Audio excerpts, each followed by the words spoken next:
Hello दोस्तों, आज का टॉपिक है समर एम्पलीफायर या कुछ बुक में इसको समर सर्किट बोलते हैं। समर सर्किट या समर एम्पलीफायर भी बोलते हैं। समर एम्पलीफायर भी बोलते हैं या कुछ बुक में इसको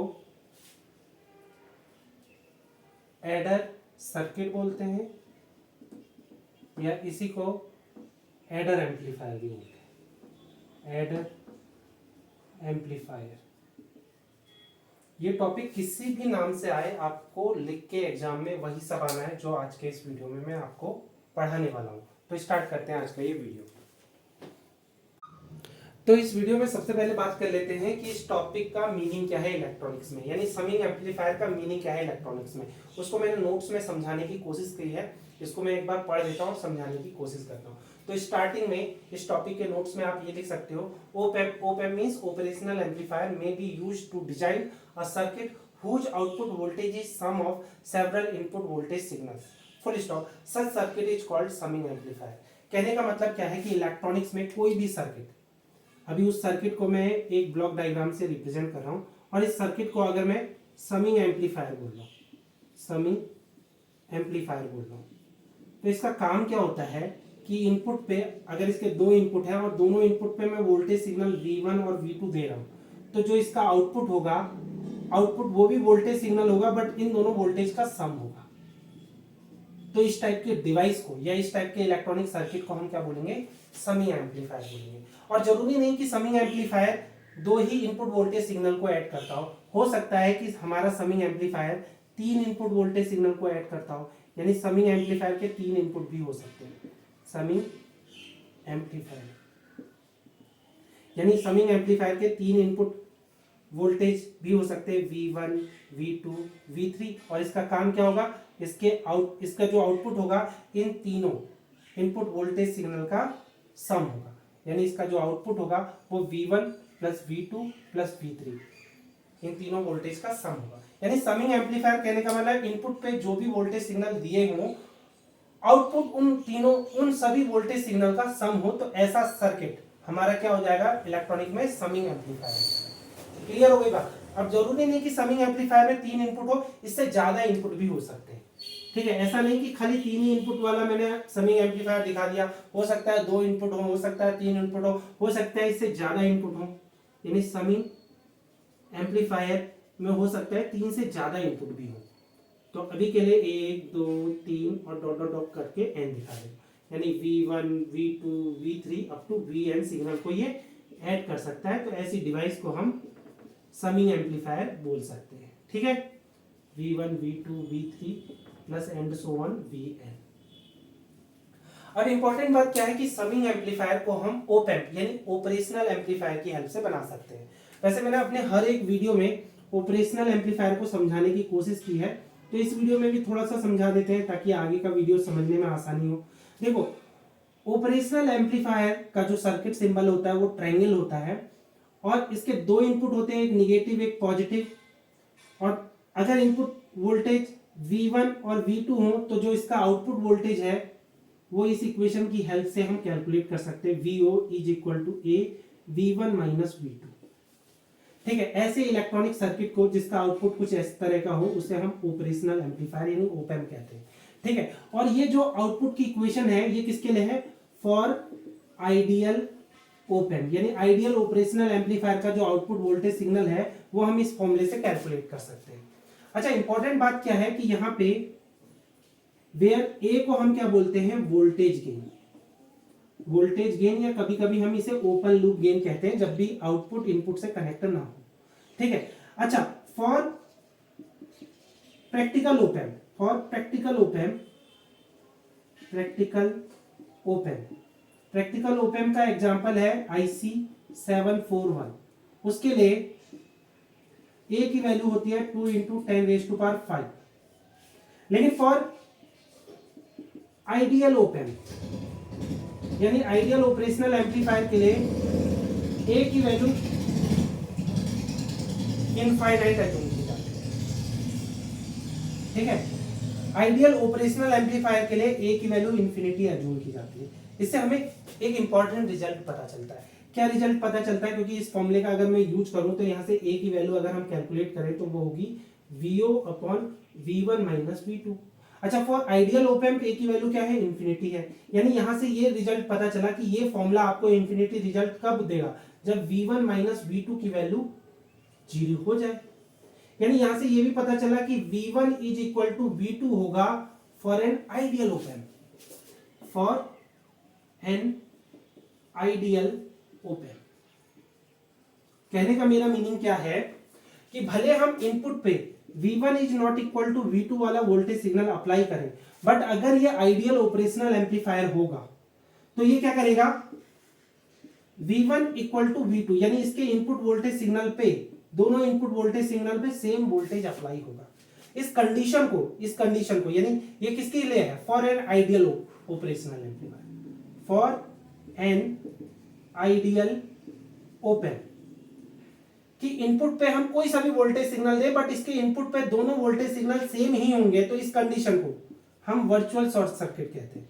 this condition is known as virtual short circuit. ठीक है, वर्चुअल शॉर्ट सर्किट। ठीक है, इसको कहीं साइड में लिख देते हैं। यानी ये वीओ की वैल्यू है v1 plus v2 plus v3। ठीक है, वर्चुअल शॉर्ट सर्किट।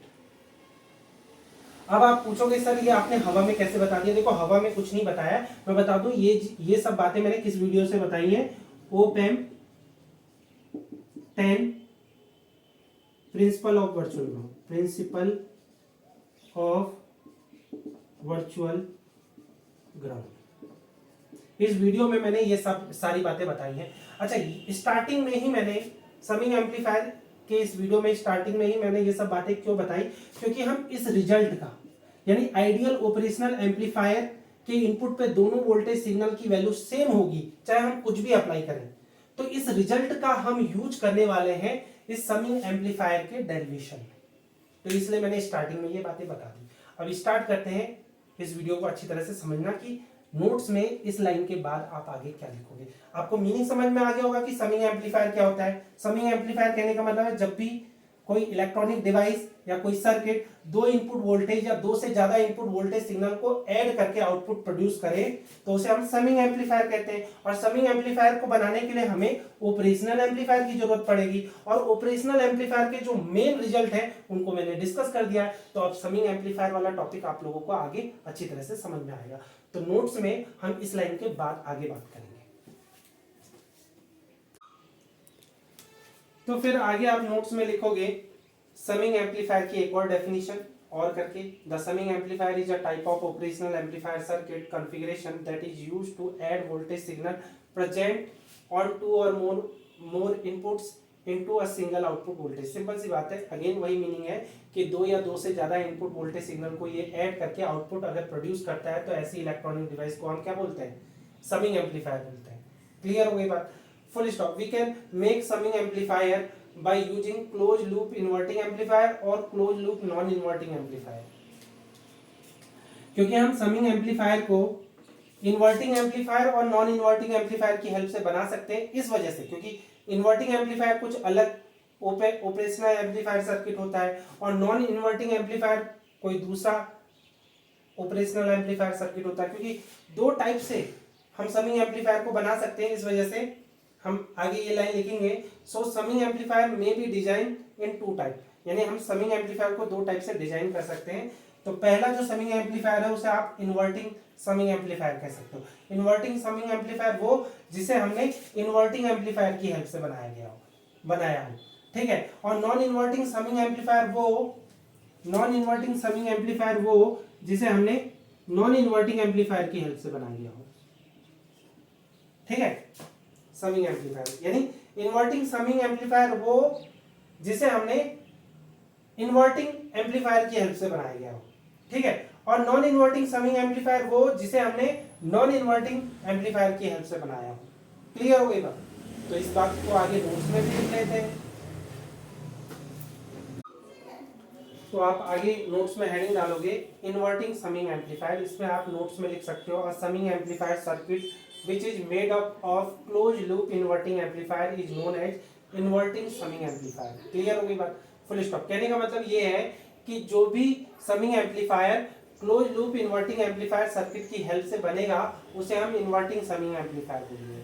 अच्छा, क्योंकि ये क्लोज लूप इन्वर्टिंग एम्पलीफायर की हेल्प से बन रहा है तो इसका सर्किट भी आपको पता होना चाहिए। तो आगे फुल स्टॉप करके आप ये लिखोगे नोट्स में, the circuit of close loop inverting amplifier is given below.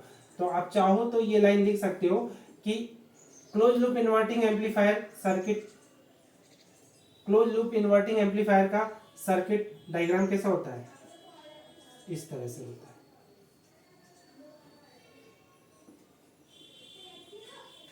ये ऑब्वियस सी बात है, ओप एम्प है यानी ऑपरेशनल एम्पलीफायर है, उसी की हेल्प से इन्वर्टिंग एम्पलीफायर बनाया जाता है। इसे आप R1 रजिस्टर बोलोगे, इसे RF रजिस्टर बोलोगे, और यहाँ पे आपने इनपुट वोल्टेज सिग्नल Vin दिया है, ठीक है, इनपुट वोल्टेज सिग्नल Vin दिया है और इसको आपने ग्राउंड पे रखा है, ठीक है। इसे V1 वोल्टेज, सॉरी इसे V2 वोल्टेज बोलते हैं, इसे V1 वोल्टेज बोलते हैं, और जो इसका आउटपुट होता है VO होता है, वो होता है minus RF by R1 multiply by Vin, ठीक है, RF बाई R1, ठीक है, इंटू Vin। ये इसका आउटपुट वोल्टेज सिग्नल का फॉर्मूला होता है, ठीक है। अब इन्वर्टिंग समिंग एम्पलीफायर इस नाम का क्या मीनिंग हुआ उसको आगे हम नोट्स में क्लियर करेंगे। Inverting summing amplifier produce an output voltage signal equal to the sum of two और more input voltage signal but in opposite polarity और इन अपोजिट साइन। कहने का मतलब समझो, देखो समिंग एम्पलीफायर कहने का मतलब मैंने बताया था कि एक ऐसी डिवाइस जो इनपुट पे जितने भी वोल्टेज सिग्नल दिए जाएं उसका सम ये आउटपुट पे प्रोड्यूस करे, यानी V1 प्लस V2 ये आउटपुट पे प्रोड्यूस करे। बट इन्वर्टिंग समिंग एम्पलीफायर क्या करेगा कि इन दोनों वोल्टेज सिग्नल का सम तो आउटपुट पे प्रोड्यूस करेगा बट उसका साइन अपोजिट होगा, तभी ये लाइन मैंने लिखी है। कहने का मतलब है ये दो इनपुट वाला केस हो गया। अच्छा, तीन इनपुट वाला केस क्या होगा कि एक सर्किट है मेरे पास, उसके तीन इनपुट है V1 V2 V3 है, तो ये इन्वर्टिंग समिंग एम्पलीफायर, इसे क्या मैं बोलूंगा, इन्वर्टिंग समिंग एम्पलीफायर, ठीक है, ISA, ठीक है, इन्वर्टिंग समिंग एम्पलीफायर। ISA क्या करेगा, आउटपुट वोल्टेज प्रोड्यूस करेगा जो कि इनपुट वोल्टेज सिग्नल का सम हो, यानी V1 plus V2 plus V3 हो, बट अपोजिट साइन में, यानी आगे से माइनस का मल्टीप्लाई कर देगा, ठीक है, यानी जो इसका आउटपुट वोल्टेज होगा वो इसके इक्वल होगा, ठीक है। यानी दो से ज्यादा इनपुट के लिए, यानी V1 V2 V3 up to Vn, इसके लिए क्या हो जाएगा, आउटपुट वोल्टेज क्या हो जाएगा, minus V1 plus V2 up to Vn, इस तरह से। यानी इन्वर्टिंग समिंग एम्पलीफायर का काम क्या है कि इनपुट वोल्टेज सिग्नल को ये ऐड करके आउटपुट प्रोड्यूस करे बट अपोजिट इन साइन। तो ऐसी समिंग एम्पलीफायर को हम क्या बोलेंगे, इन्वर्टिंग समिंग एम्पलीफायर बोलेंगे। अब सिंपल सी बात है, इन्वर्टिंग समिंग एम्पलीफायर ऐसा भी हो सकता है जो दो इनपुट वोल्टेज सिग्नल को ऐड करे, जो तीन इनपुट वोल्टेज सिग्नल को ऐड करे, या जो तीन से ज्यादा इनपुट वोल्टेज सिग्नल को ऐड करे। तो आप चाहो तो जितने मर्जी सर्किट उतने डिस्कस कर सकते हो। मैं यहाँ पे दो केस डिस्कस करूंगा। पहला, जब दो इनपुट वोल्टेज हो, है ना, यानी ये वाला केस डिस्कस करेंगे, इसे हम ए बोलेंगे, यानी जब दो इनपुट वोल्टेज सिग्नल हो तो हमारा इन्वर्टिंग समिंग एम्पलीफायर का सर्किट क्या होगा, उसका आउटपुट कैसे कैलकुलेट करेंगे। और ये वाला केस भी डिस्कस करेंगे इस वीडियो में, जिसमें हमारे पास इन्वर्टिंग समिंग एम्पलीफायर के तीन इनपुट वोल्टेज सिग्नल है, तो इसका सर्किट डायग्राम क्या होगा, इसका आउटपुट हम कैसे कैलकुलेट करेंगे।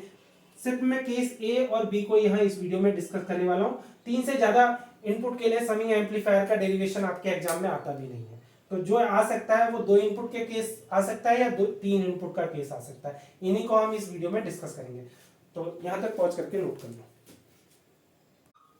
फिर आगे आप नोट्स में हेडिंग डालोगे a inverting summing amplifier with two input, ठीक है। तो मैंने आपको बताया था कि इन्वर्टिंग समिंग एम्पलीफायर किसकी हेल्प से बनाया जा सकता है, इन्वर्टिंग एम्पलीफायर की हेल्प से।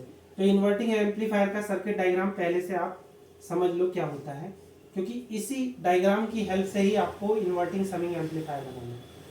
ठीक है, ये V1, ये V2 और ये R1, ये RF, ये इनपुट रेजिस्टेंस, ये फीडबैक रेजिस्टेंस, ये आउटपुट, और यहाँ इनपुट पे हमें Vin1 सिग्नल अगर हम देंगे तो आउटपुट क्या मिलेगा, -RF/R1 मल्टीप्लाई बाई Vin। इस ओप एम्प सर्किट को हम क्या बोलते हैं इलेक्ट्रॉनिक्स में, इन्वर्टिंग एम्पलीफायर। इन्वर्टिंग, इसे क्या बोलते हैं, इन्वर्टिंग एम्पलीफायर। ठीक है, वैसे तो मैंने इलेक्ट्रॉनिक में ऑपरेशनल एम्पलीफायर की वीडियो की सीरीज में इन्वर्टिंग एम्पलीफायर ऑलरेडी पढ़ा दिया है, इसका वीडियो भी यूट्यूब पे अवेलेबल है। वीडियो का नाम है op amp 14 inverting amplifier. Inverting amplifier, तो इन्वर्टिंग एम्पलीफायर के बारे में डिटेल में पढ़ना है तो आप ये वीडियो देख सकते हो। इस वीडियो में कैसे सर्किट बना इन्वर्टिंग एम्पलीफायर का, इसका आउटपुट किस तरह से ड्राइव करना है इलेक्ट्रॉनिक्स में, ये सब मैंने इस वीडियो में समझा है। मैं यहाँ पे इन्वर्टिंग एम्पलीफायर की बात इसलिए कर रहा हूँ क्योंकि अगर मुझे इन्वर्टिंग समिंग एम्पलीफायर बनाना है तो इन्वर्टिंग एम्पलीफायर का यूज करना पड़ेगा। कैसे यूज करना पड़ेगा वो समझो। मुझे क्या करना है कि इनपुट पे यहाँ पे मैंने एक वोल्टेज सिग्नल दिया था, तो अब मैं क्या करूंगा, समिंग एम्पलीफायर में एक से ज्यादा इनपुट वोल्टेज सिग्नल दूंगा। कहने का मतलब फॉर एग्जांपल अगर मुझे Vin1 और Vin2 इन दोनों वोल्टेज सिग्नल को ऐड करना है तो इनके यहाँ पे इनका इनपुट होगा, तो इनपुट पे इनका इनपुट रेजिस्टेंस R1 और R2 अज्यूम कर लेते हैं, यानी ये दोनों वोल्टेज सिग्नल के लिए इनपुट रेजिस्टेंस R1 और R2 अज्यूम कर लेते हैं। ठीक है, इनको ऐड करना है तो दोनों को पहले ऐसे कनेक्ट कर लेते हैं। ठीक है, और मुझे क्या करना है, इनके देखो इस पॉजिटिव इनपुट को नॉन इन्वर्टिंग बोलते हैं, इस इनपुट को हम क्या बोलते हैं, नॉन इन्वर्टिंग इनपुट टर्मिनल बोलते हैं, नॉन इन्वर्टिंग इनपुट बोलते हैं। और इसे हम क्या बोलते हैं, इन्वर्टिंग इनपुट, यानी ये निगेटिव इनपुट को हम क्या बोलते हैं, इन्वर्टिंग इनपुट बोलते हैं। तो हमें क्या करना है, दोनों वोल्टेज सिग्नल को कनेक्ट करके इन्वर्टिंग इनपुट पे डाल देना है। ठीक है, दोनों को कनेक्ट करके हमें क्या करना है, इन्वर्टिंग इनपुट पे डाल देना ऑपरेशनल एम्पलीफायर। तो इस तरह से हमने इसके इन्वर्टिंग इनपुट पे डाल दिया। ठीक है, और फिर ये क्या है, ये जो है, ये जो पॉइंट है वो यहां पे दिख रहा है, ये वाला पॉइंट है। ठीक है, अगर मैं कॉमन पॉइंट बताऊं कि ये सर्किट क्या है, तो ये अगर A है तो ये पॉइंट है वो A, समझ गए। और ये अगर B है तो B के साथ हमें कुछ नहीं करना है, जैसा है वैसे ही कर लेना है, ग्राउंड पे कर लेना है। और इसके आगे का पूरा हिस्सा, यानी यहां से पूरा ये वाला हिस्सा, यहां से पूरा ये वाला हिस्सा एज इट इज रहेगा। ठीक है, एज इट इज रहेगा कहने का मतलब यहां पे एक फीडबैक रेजिस्टेंस RF को हमें कनेक्ट करके आउटपुट कैलकुलेट करना है, यानी ये रेजिस्टेंस क्या है, RF है। अगर मैं इसे V1 बोलूं, इसे मैं V2 इसे हम V2 बोल देते हैं और इसे हम V1 बोल देते हैं। ठीक है, और ये ओप एम्प है, ऑपरेशनल एम्पलीफायर सर्किट है, तो फॉर आइडियल ओप एम्प हमें पता है कि V1 इक्वल टू V2 होगा by the condition of virtual short circuit. इस रिजल्ट का हम यूज करेंगे। तो सिंपल सी बात है, कैसे हमने इन्वर्टिंग एम्पलीफायर की हेल्प से 2 इनपुट वाला समिंग एम्पलीफायर बनाया है ना, 2 इनपुट वाला इन्वर्टिंग समिंग एम्पलीफायर बनाया है। सर्किट डायग्राम सिंपल है। ठीक है, तो ये यहां तक पहुंच करके ये वाला सर्किट डायग्राम बना दो। ठीक है, इसको मैं मिटा रहा हूं। तो जब आप हेडिंग डालोगे inverting summing amplifier with 2 input, तो ये फिगर बनाओगे और फिगर बनाने के जस्ट पहले आप नोट्स में ये लाइन लिखोगे, और typical circuit diagram of inverting summing amplifier with 2 input is shown in figure. Figure हमने बना दिया है इस inverting summing amplifier with 2 input का। ठीक है, full stop. It consist of close loop inverting amplifier, इसे मैंने क्या बोला है, a close loop inverting amplifier circuit in which two input voltage V1 and V2, V in 1 and V in 2 are applied to its inverting input in parallel way, क्योंकि हमने parallel तरीके से V in 1 और V in 2 को apply किया है negative input terminal पे, यानी इन्वर्टिंग इनपुट टर्मिनल पे अप्लाई किया है, ठीक है, in parallel way using input resistances R1 and R2 respectively as shown in figure। Input resistance को यानी इनपुट वोल्टेज को, यानी V in 1 को हमने जब अप्लाई किया है तो इनपुट रेजिस्टेंस R1 लिया है, और V in 2 को जब अप्लाई किया है तो इनपुट रेजिस्टेंस R2 लिया है, ठीक है, एंड ठीक है रिस्पेक्टिवली, ठीक है, and RF is the feedback resistance, ठीक है, एज सोन इन फिगर, ठीक है। और यहाँ पे इस फिगर में RF क्या है, फीडबैक रेजिस्टेंस, ठीक है, क्योंकि हमने यहाँ पे निगेटिव फीडबैक कॉन्फ़िगरेशन ले रखा है, तो निगेटिव फीडबैक कॉन्फ़िगरेशन कब बना, जब हमने फीडबैक रेजिस्टेंस RF का यूज किया। तो ये सर्किट डायग्राम हो गया किसका, inverting summing amplifier with to inputs का, ठीक है। अब हमें आउटपुट वोल्टेज कैलकुलेट करना है, ठीक है, जो कि सम होना चाहिए इनपुट वोल्टेज सिग्नल का, बट ये कैलकुलेट कब करेंगे, जब हम अज्यूम करेंगे कि इस V in 1 वोल्टेज के वजह से एक करंट I1 फ्लो हुआ होगा इस सर्किट में, V in 2 के वजह से इस सर्किट में करंट I2 फ्लो हुआ होगा, ठीक है, और यहाँ पे वो करंट समअप हुआ होगा I में, ठीक है, उस करंट का कुछ पार्ट इस फीडबैक रेजिस्टेंस में गया होगा और कुछ करंट का पार्ट इस ऑपरेशनल एम्पलीफायर के इनपुट पे गया होगा, तो उसे आई इन बोल देते हैं, ठीक है, यानी जो ये करंट अंदर जा रहा है उसे हम आई इन बोल रहे हैं, ठीक है,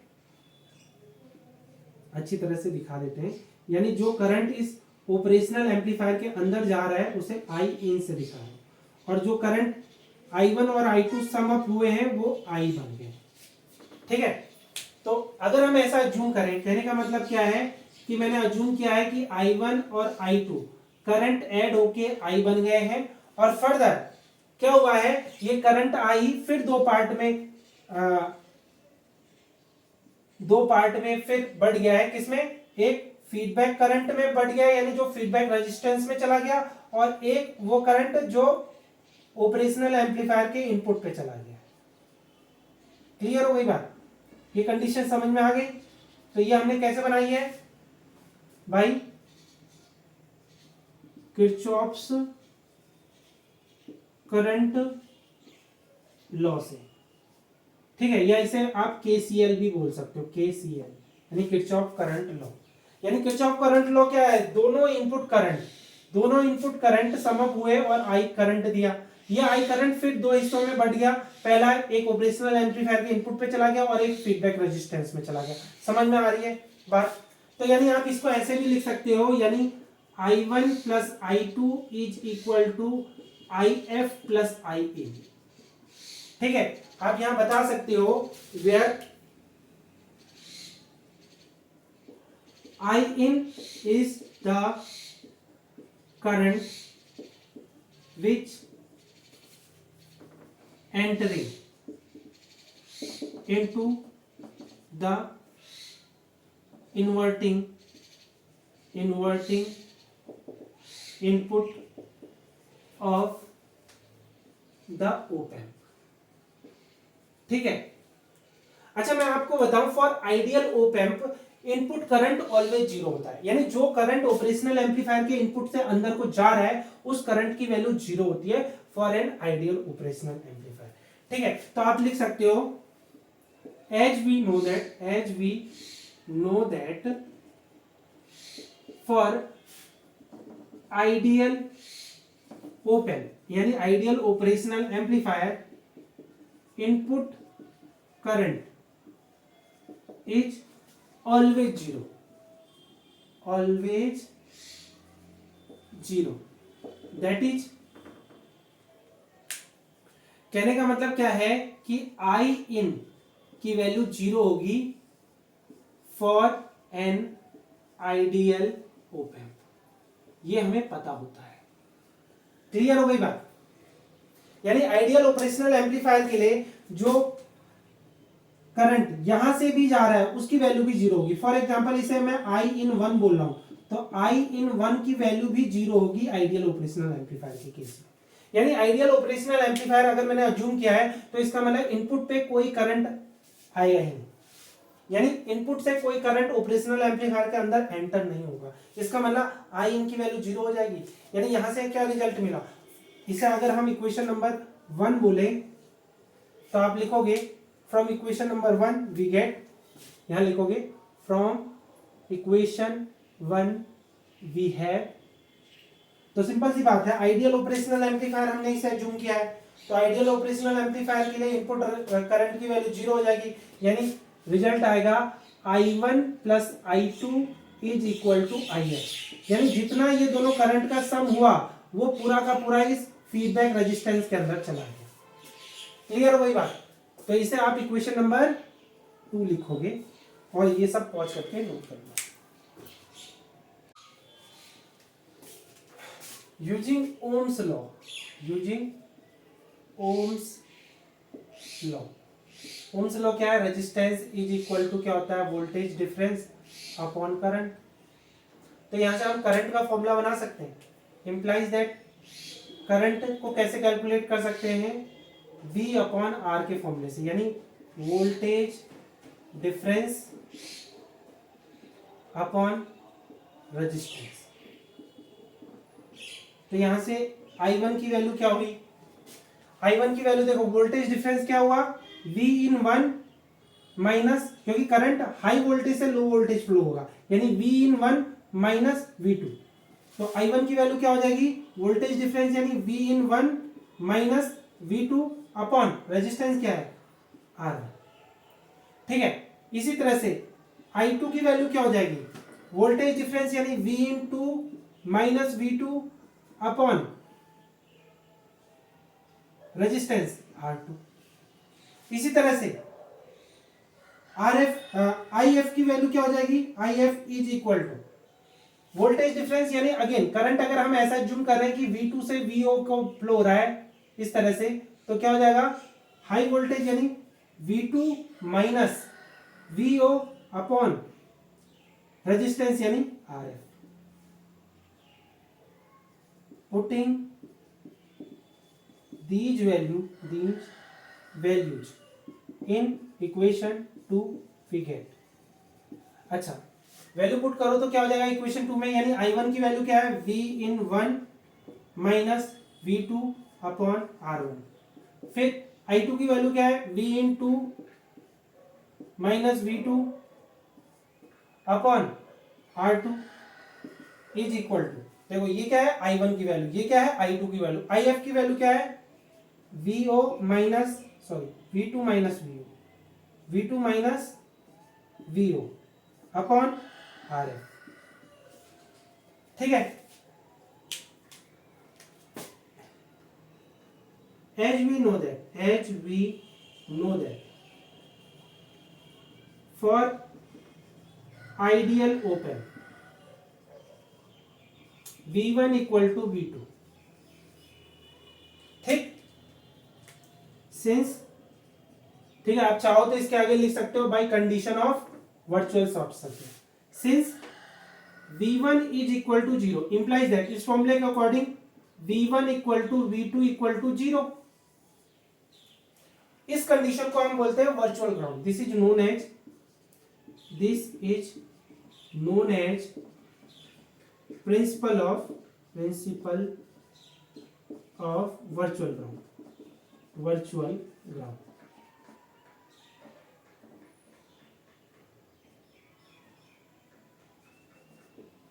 प्रिंसिपल ऑफ वर्चुअल ग्राउंड।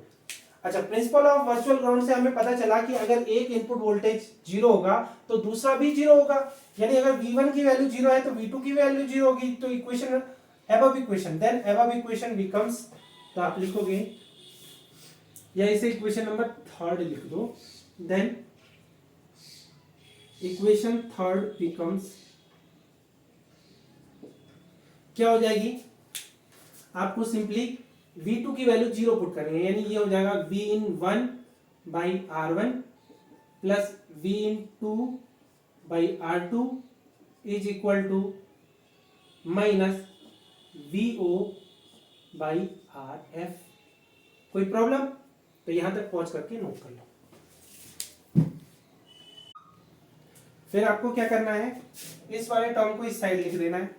तो क्या हो जाएगा, VO/RF is equal to minus V1/R1 plus V2/R2।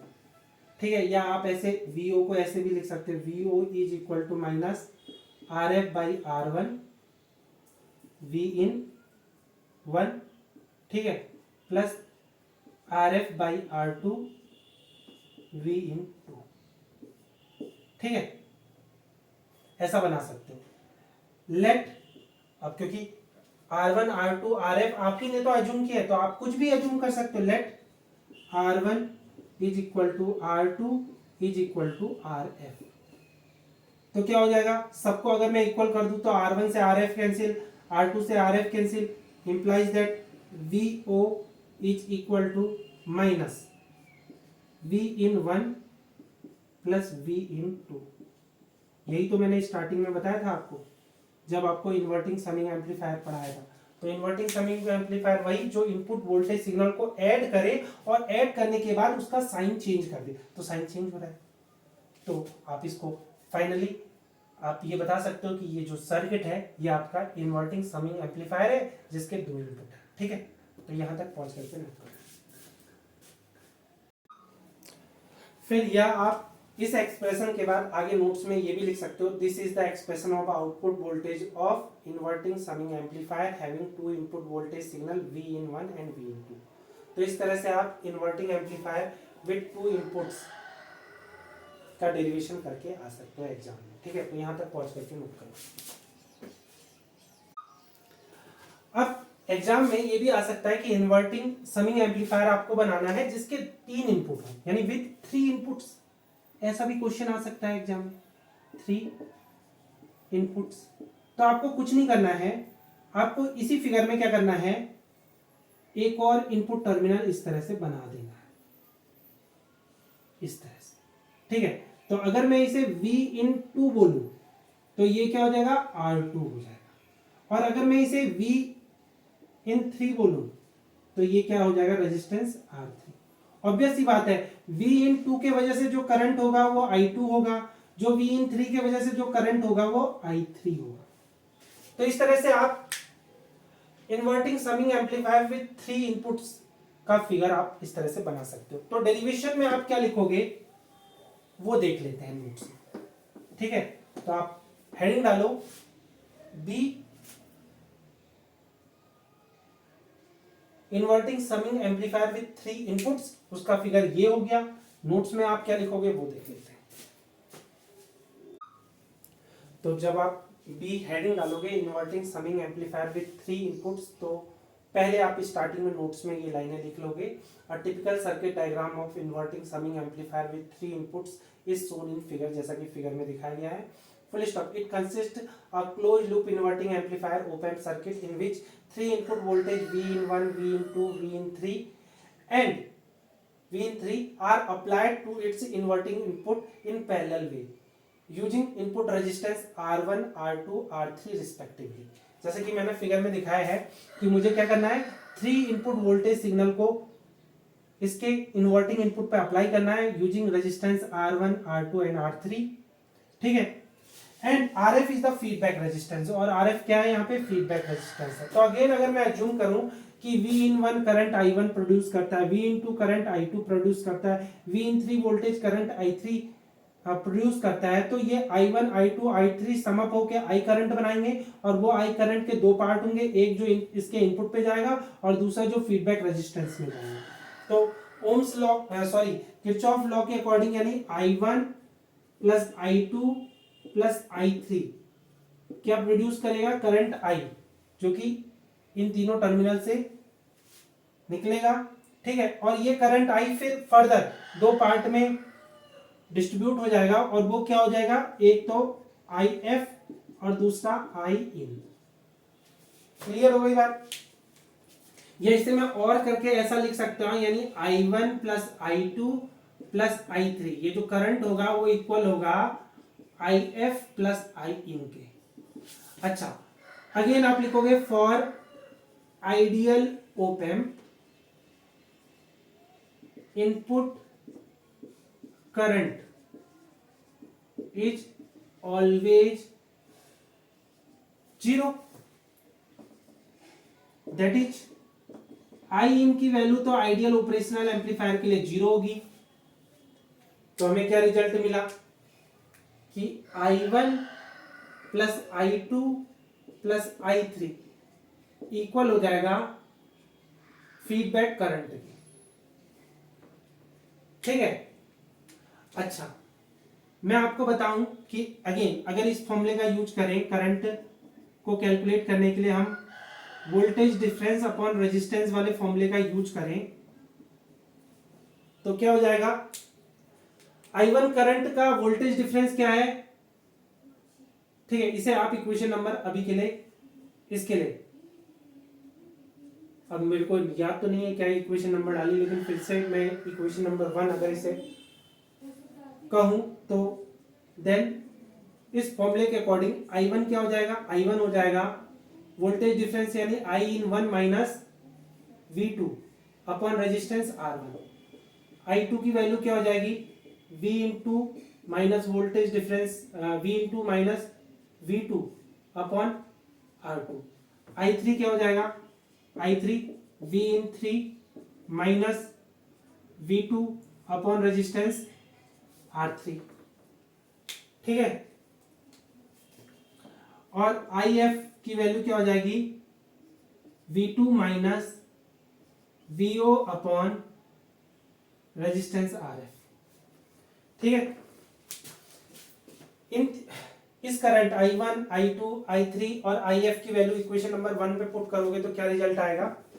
ठीक है, वो देख लेते हैं।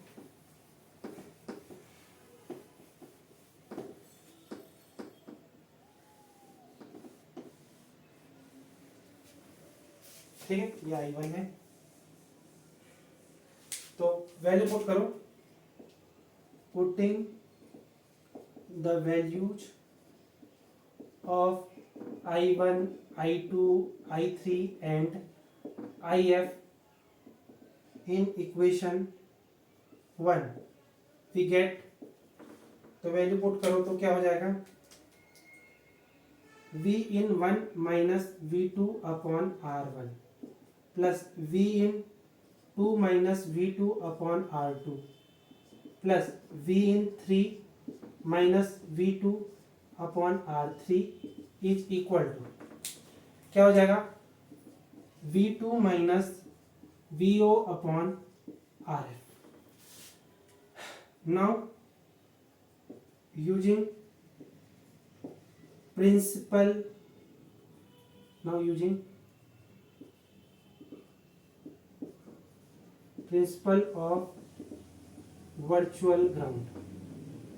देखो, प्रिंसिपल ऑफ वर्चुअल ग्राउंड क्या कहता है कि अगर एक वोल्टेज, एक इनपुट वोल्टेज अगर 0 हो, इंप्लाइज दैट दूसरा इनपुट वोल्टेज भी 0 होगा, क्योंकि हमें पता है V1 equal to V2 equal to 0। ये क्या है, प्रिंसिपल ऑफ वर्चुअल ग्राउंड है। तो इसका मतलब V2 की वैल्यू ऊपर वाली इक्वेशन में 0 कर सकते हो, तो इक्वेशन नंबर 2 अगर इसे बोले देन इक्वेशन 2 बिकम्स, तो इक्वेशन 2 क्या हो जाएगी, V in 1 by R1 plus V in 2 by R2 plus V in 3 by R3 is equal to minus VO by RF। ठीक है, नीचे की चीज मिटा रहा हूं, पॉज करके नोट कर लो। तो क्या हो जाएगा, ये वाला टर्म इस साइड लिख रहे हैं, तो VO बाई RF क्या हो जाएगा, minus V in 1 by R1 V in 2 by R2 V in 3 by R3, या और करके हम ऐसा लिख सकते हैं VO is equal to minus RF by R1 into V in one plus RF by R2 into V in two plus RF by R3 into V in three. ठीक है, कैलकुलेशन में कोई मिस्टेक कर दूं तो आप खुद सही कर लेना, ठीक है, क्योंकि ये सब काम हम कर चुके हैं inverting summing amplifier with 2 input. ठीक है, ऊपर की चीज मिटा रहा हूं।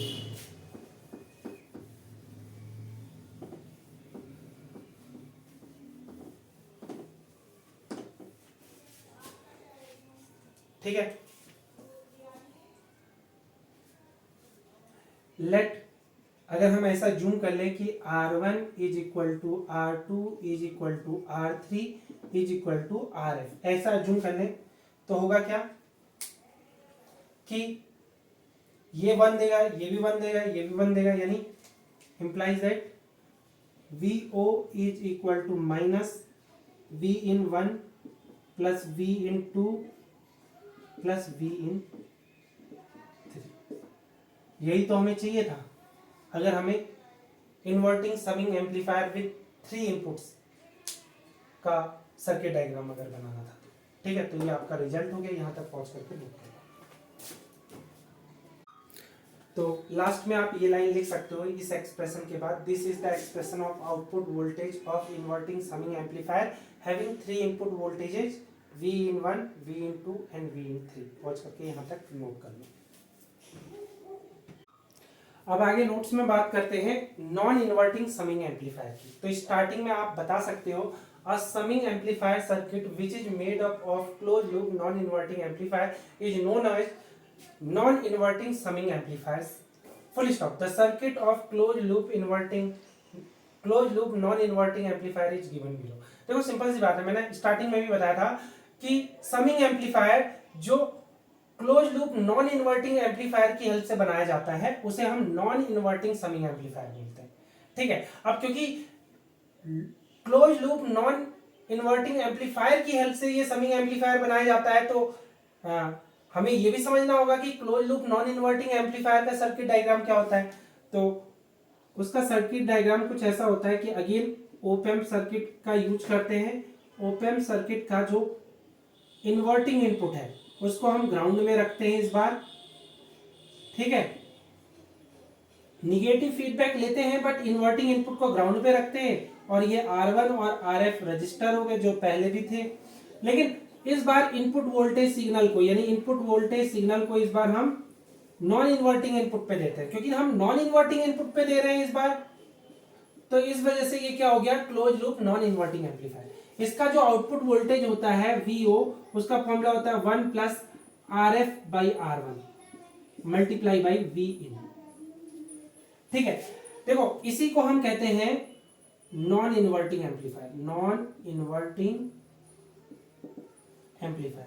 आप कहोगे सर आपने हवा में बता दिया, बिल्कुल हवा में नहीं बताया, मैंने तरीके से बताया। कैसे? क्योंकि नॉन इन्वर्टिंग एम्पलीफायर के ऊपर मैं ऑलरेडी बात कर चुका हूं। वीडियो का नाम है op amp 12 non inverting amplifier. Non inverting amplifier, उसमें मैंने डिटेल में बात की है कि non inverting close loop non inverting amplifier किस तरह से बनाया जाता है और इसका आउटपुट का डेरिवेशन अगर ये आया तो कैसे आया। ठीक है, यानी इसका आउटपुट वोल्टेज हम किस तरह से इस फॉर्मूले की हेल्प से कैलकुलेट कर सकते हैं, इसका डेरिवेशन मैंने इसी वीडियो में करवाया है। एक बार चेक कर लेता हूं वीडियो सही है।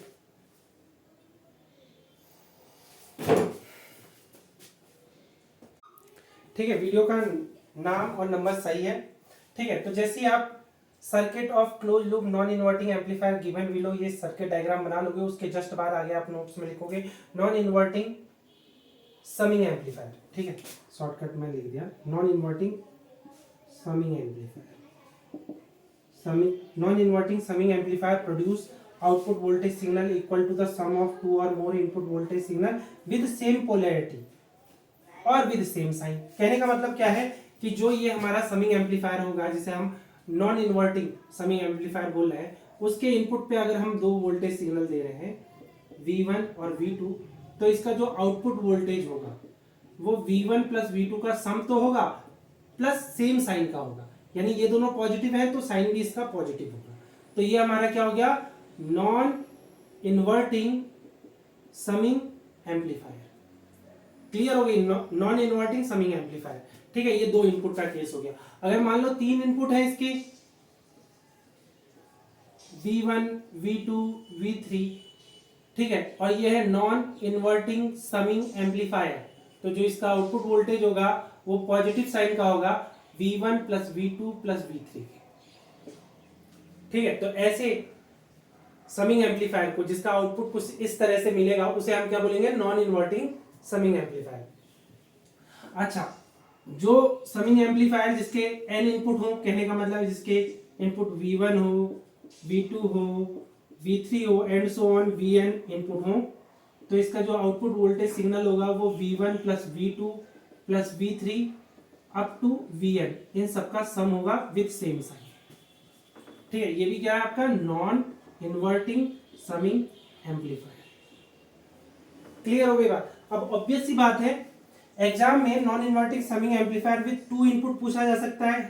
अगेन इसका केस ए पूछा जा सकता है और केस बी, यानी non inverting summing amplifier with three input पूछा जा सकता है। ठीक है, एन इनपुट वाला तो केस पूछा ही नहीं जा सकता है, तो इन दोनों को ही इस वीडियो में हम सॉल्व करने की कोशिश करेंगे। ठीक है, तो यहां तक पहुंच करके नोट कर लो। तो फिर आगे आप नोट्स में हेडिंग डालोगे a non inverting summing amplifier with to inputs. तो सर्किट डायग्राम जो आपका नॉन इन्वर्टिंग एम्पलीफायर का है वैसे ही नॉन इन्वर्टिंग समिंग एम्पलीफायर का होगा, बस यहाँ पे एक सिंगल इनपुट है तो आपको दो इनपुट देने पड़ेंगे विद रेजिस्टेंस। तो कहने का मतलब क्या है कि मेरे पास दो इनपुट होंगे Vin1, ठीक है, विद रेजिस्टेंस R1 इस तरह से, और फिर Vin2 विद रेजिस्टेंस R2, जैसा कि हमने पिछले केस में किया था। ठीक है, फिर इसके दोनों इनपुट को हम किस में डाल देंगे, इसके दोनों इनपुट को हम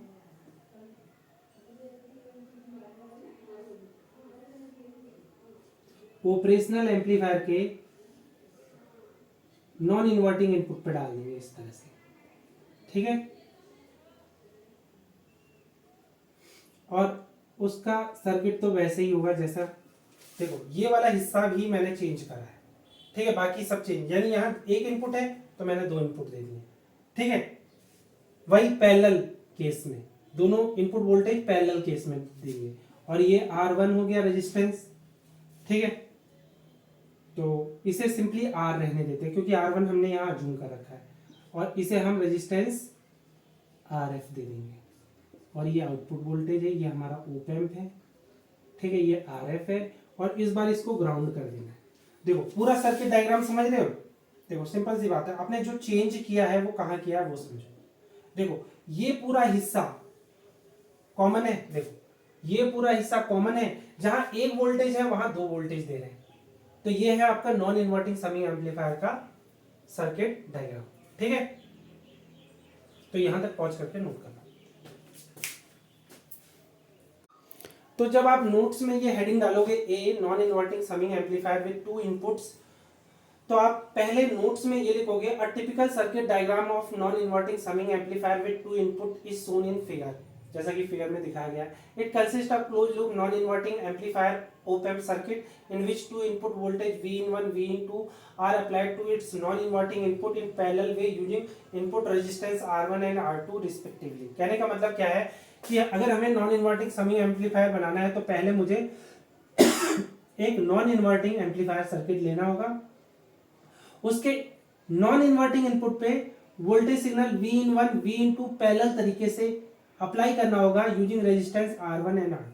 ये इन लाइनों का मीनिंग है, और मैंने इन लाइनों में ये भी बताया है कि इन्वर्टिंग इनपुट टर्मिनल के लिए R is the input resistance and RF is the feedback resistance, यही इन लाइनों में लिखा है। तो जब ये लाइनें लिख लोगे उसके बाद ये फिगर बनाना, तो पहुंच करके यहां तक नोट कर लो। ऑब्वियस सी बात है कि non inverting summing amplifier with two input का सर्किट डायग्राम नोट्स में समझाने के बाद आप फिर इसके आउटपुट को कैलकुलेट भी करोगे कि इसका आउटपुट आएगा क्या। तो आउटपुट को कैलकुलेट करने का तरीका अगेन क्या है कि इस वोल्टेज की वजह से एक करंट I1 जनरेट होगा, इस वोल्टेज की वजह से यानी V/2 के वजह से एक करंट I2 जनरेट होगा, जो कि दोनों मिलके I बनाएंगे। और आपको पता है आइडियल ऑपरेशनल एम्पलीफायर के लिए I की वैल्यू क्या होगी, 0 होगी फॉर आइडियल। तो आप लिखोगे using Kirchhoff's current law. Kirchhoff's current law क्या है आपको पता है, I1 प्लस I2 क्या होगा, I होगा। ठीक है, वे आप बता सकते हो और मैंने आपको समझा दिया है कि I1 को कैलकुलेट करने का फॉर्मूला क्या है। देखो सिंपल सी बात है, अगर इसे मैं वोल्टेज V1 बोलूं तो I1 किसके वोल्टेज डिफरेंस की वजह से फ्लो हो रहा है, तो वोल्टेज डिफरेंस क्या है, V/1 minus V1 upon resistance R1। और I2 क्या होगा, voltage V/2 minus V2 V1। ठीक है, यानी इन दोनों वोल्टेज के डिफरेंस की वजह से I2 फ्लो हो रहा है। ठीक है, यानी V/2 minus V1 upon R2। ठीक है, तो क्या हो जाएगा, आप लिखोगे I1, ठीक है,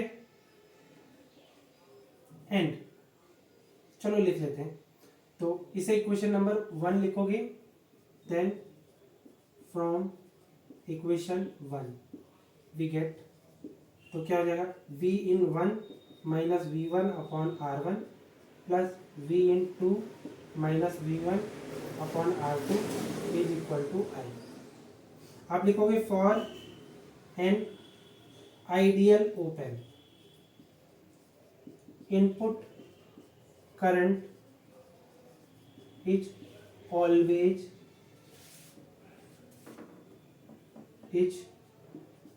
to be always 0, that is I की वैल्यू 0 होगी।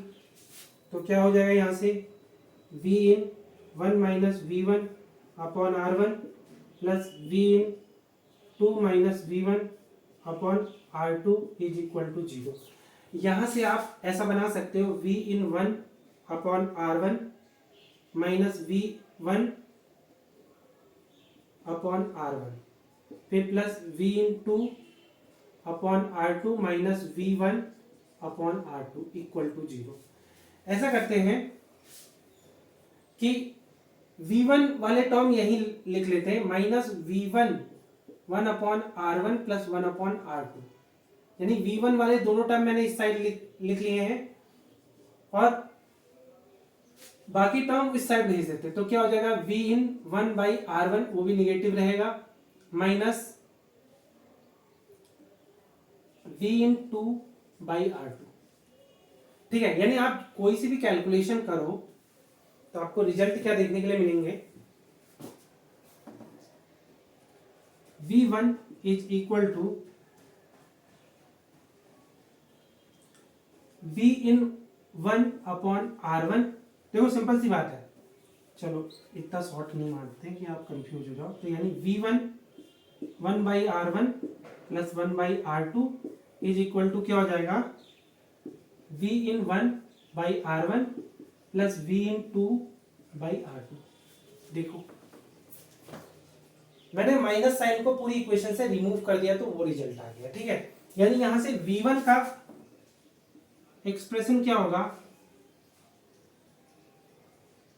V/1 by R1 plus V/2 by R2 upon 1 by R1 plus 1 by R2।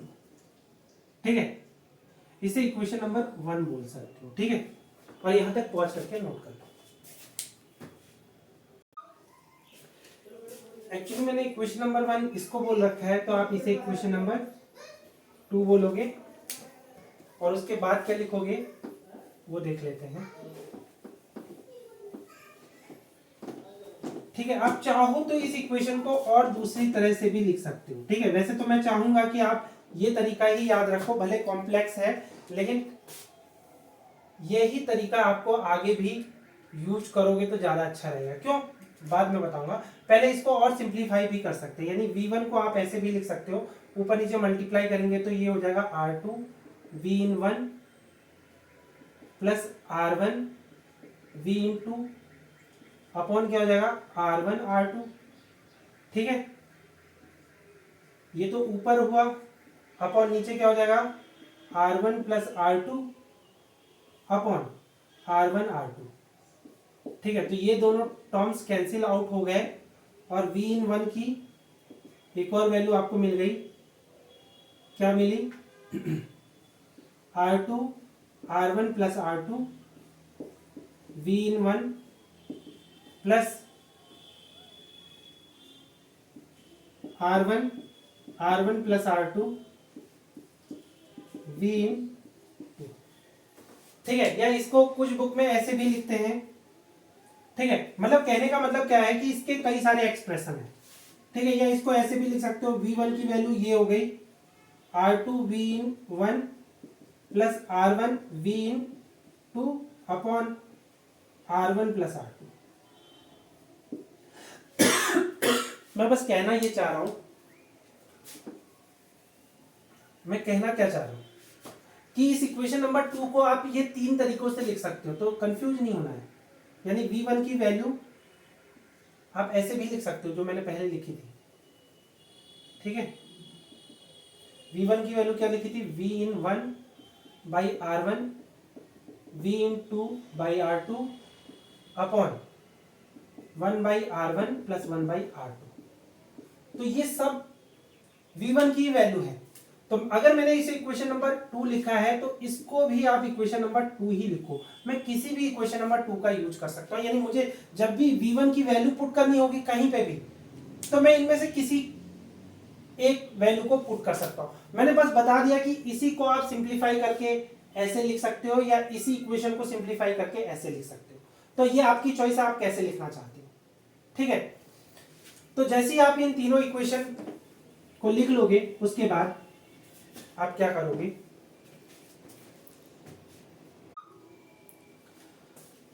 आप V2 की वैल्यू कैलकुलेट करोगे, यानी जो वोल्टेज इन्वर्टिंग इनपुट पे अपियर हो रहा है। कैसे कैलकुलेट करोगे, by using voltage divider rule. तो आप लिखोगे by using voltage divider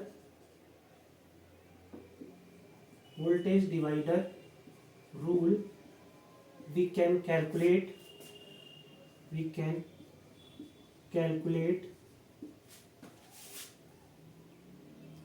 voltage V2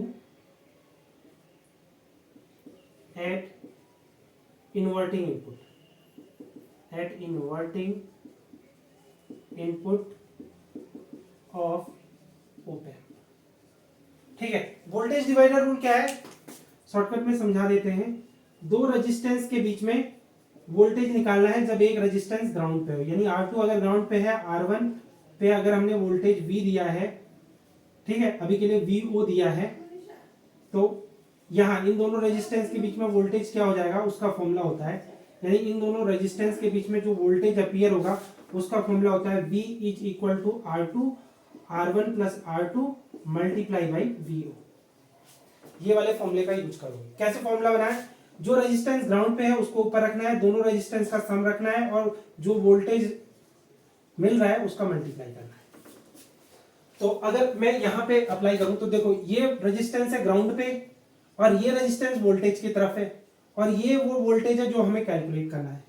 यानी अगर मैं इसकी कंडीशन अप्लाई करूं तो वोल्टेज डिवाइडर रूल का यूज करो तो ठीक है, यानी ये सिचुएशन इन दोनों रेजिस्टेंस के लिए है, इन दोनों रेजिस्टेंस के लिए, एक ग्राउंड पे है एक वोल्टेज के पास है, तो इन दोनों रेजिस्टेंस के बीच का वोल्टेज V2 कैलकुलेट करना है by using voltage divider rule. तो V2 की वैल्यू क्या हो जाएगी, ग्राउंड वाला रेजिस्टेंस R, दोनों रेजिस्टेंस का सम R1 प्लस RF और मल्टीप्लाई हो जाएगा वोल्टेज VO का।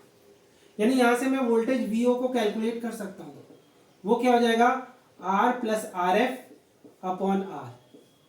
ठीक है, यानी ये दोनों का मल्टीप्लाई ऊपर हो गया और ये रेजिस्टेंस नीचे चला गया और मल्टीप्लाई हो गया V2 से।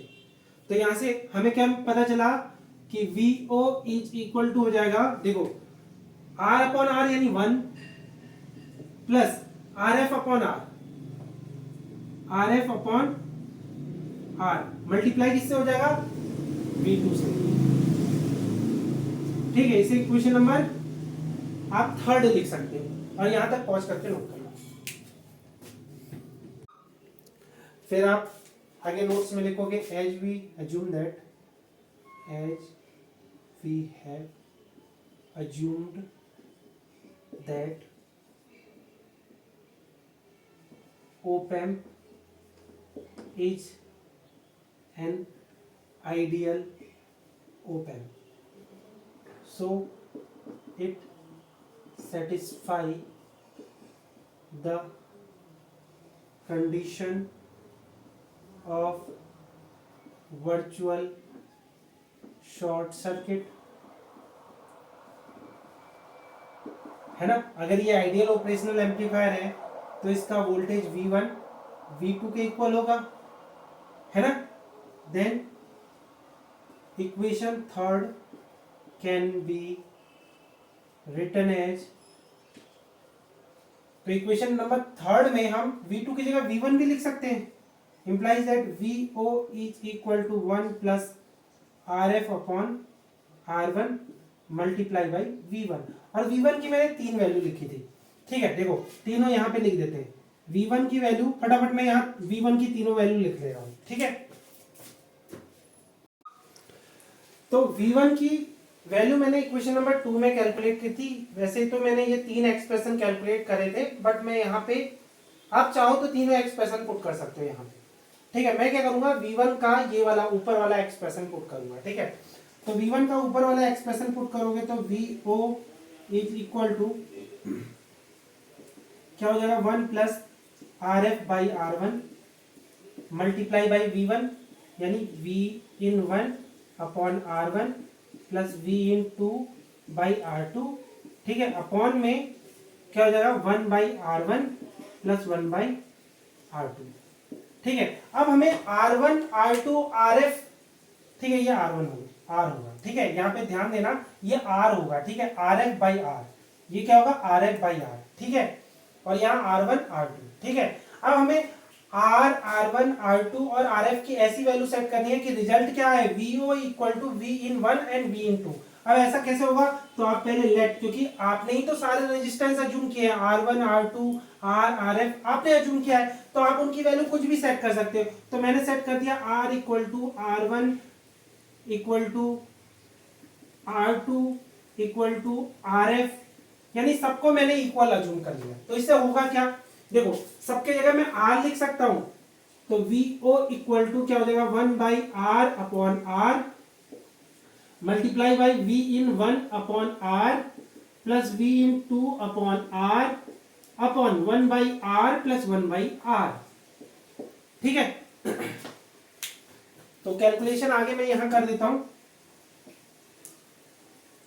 तो आउटपुट क्या हो जाएगा, देखो ये R से R कैंसिल, यानी VO इज इक्वल टू आगे से 2 का मल्टीप्लाई हो जाएगा, और ये क्या हो जाएगा, V(1) प्लस V(2). ठीक है, V(1) V(2) अपॉन R। ठीक है, और नीचे क्या हो जाएगा, 1 upon R plus 1 upon R यानी 2 अपॉन R। ठीक है, तो 2 से 2 कैंसिल, R से R कैंसिल, यानी VO क्या हो जाएगा, V(1) प्लस V(2). यही तो आपको चाहिए था कि जो हमारा non inverting summing amplifier with 2 input है, उसका जो आउटपुट होगा वो V(1) और V(2) के सम के इक्वल होगा। तो आप लिखोगे this is the expression of output voltage of non inverting summing amplifier with 2 input. ठीक है, तो यहां तक पहुंच करके नोट करना। अब हमें बात करनी है बी की, जिसे हमने नाम दिया था, नाम देंगे non inverting summing amplifier with 3 input. ठीक है, 3 इनपुट्स।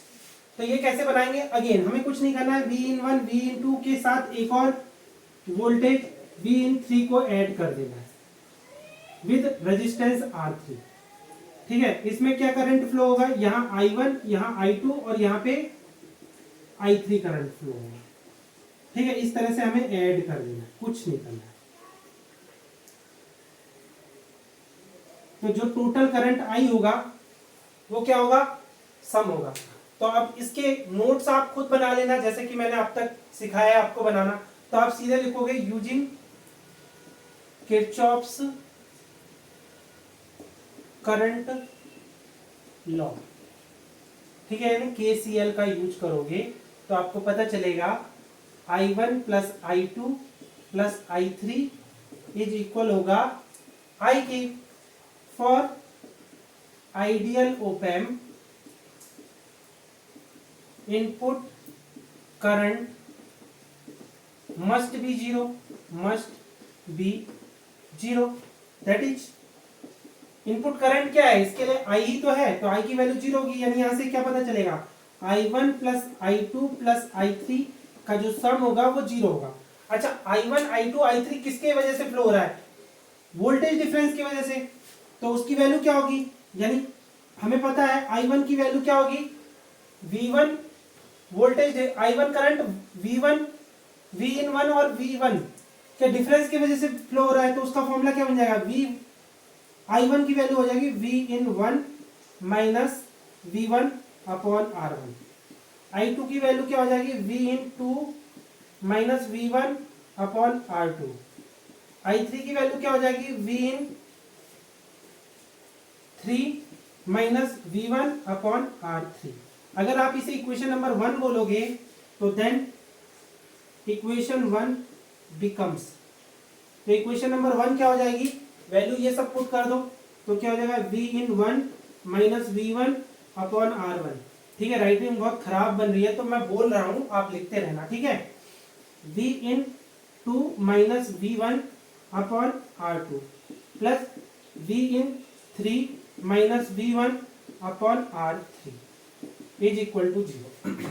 हम ऐसा करेंगे कि V1 वाले सारे टर्म उस साइड ले जाएंगे, तो क्या बचेगा? V in1 by R1 plus V in2 by R2 plus V in3 by R3, और V1 वाले सारे टर्म इधर आएंगे तो V1 multiply by 1 upon R1 1 upon R2 plus 1 upon R3।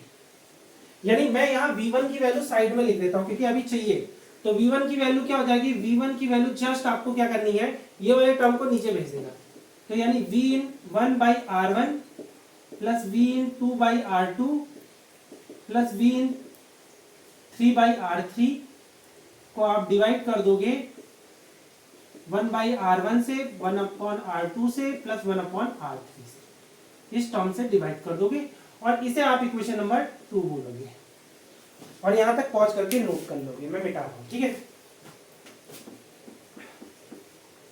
फिर यूजिंग वोल्टेज डिवाइडर रूल आप V2 की value calculate करोगे। तो आप लिखोगे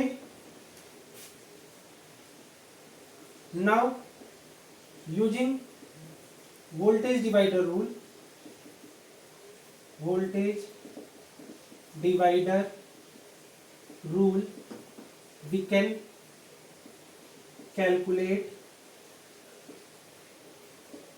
voltage V2 at inverting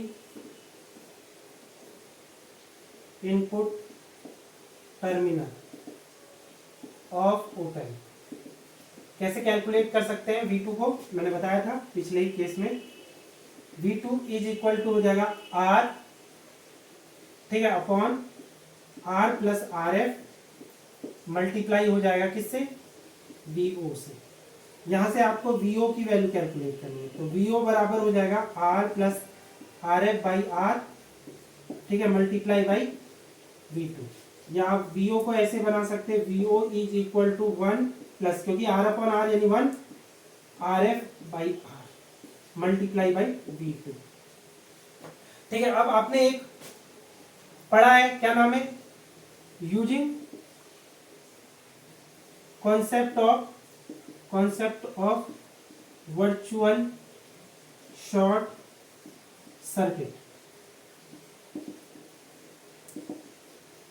ठीक है, या आप लिख सकते हो और फॉर आइडियल ओपन वी है। ठीक है, या तो आप ये लाइन लिख सकते हो using concept of virtual short circuit, या इसके जगह आप लिख सकते हो for ideal open we have V1 equal to V2। तो सिंपल सी बात है, इस V2 को V1 से रिप्लेस कर सकते हैं, तो implies that VO is equal to 1 plus RF upon R multiply by V1। ठीक है, putting the value of V1, putting the value of V1 in above equation. ठीक है, V1 की वैल्यू बोल लिखी है, तो वैल्यू पुट करोगे तो क्या हो जाएगा, VO is equal to 1 plus RF by R multiply by V in 1 by R1 plus V in 2 by R2 plus V in 3 by R3। ठीक है, divided by 1 upon R1 plus 1 upon R2 plus 1 upon R3। ठीक है, ये आपका output का final expression हो गया। But अब हमें क्या करना है, R, R1, R2, R3 और RF की वैल्यू इस तरह से सेट करनी है कि आउटपुट किसके इक्वल हो जाए, V in 1 plus V in 2 plus V in 3 के। ठीक है, तो यहां तक पहुंच करके नोट कर, तो आप क्या करोगे, लेट, क्योंकि आपने ही तो R1, R2, R3, R और RF को अज्यूम किया है, तो आप ये भी अज्यूम कर सकते हो, let R equal to R1 equal to R2 is equal to R3। ठीक है, ऐसा अज्यूम कर लोगे। इसके साथ साथ एक और काम कर सकते हो, RF को आप क्या अज्यूम कर सकते हो, let RF is equal to R by 2। ठीक है, ऐसा अज्यूम कर लो।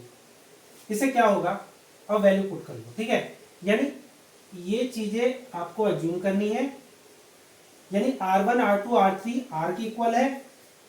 ठीक है, और RF R बाई 2 के इक्वल है, तो इससे क्या होगा, देन, ठीक है, इसे आप इक्वेशन नंबर 3 बोल देना। ठीक है, इक्वेशन नंबर 2 तक तो अज्यूम कर लिया था, 3, देन फ्रॉम इक्वेशन थर्ड, तो आउटपुट वोल्टेज क्या हो जाएगा, VO is equal to 1 plus R by 2 by R। ठीक है, इनटू क्या हो जाएगा, V in 1 by R plus V in 2 by R plus V in 3 by R। ठीक है, या इसको ऐसे भी लिख सकते हैं, V in 1 plus V in 2 plus V in 3 upon R divided by 1 by R plus 1 by R plus 1 by R। ठीक हो गया। अच्छा, यहां से क्या हुआ, R से R कैंसिल, यानी VO is equal to 1 plus 1 by 2 multiply by, ये हो जाएगा V in 1 plus V in 2 plus V in 3। ठीक है, V in 3 upon 3, sorry upon R, और ये हो जाएगा 3 बाई R।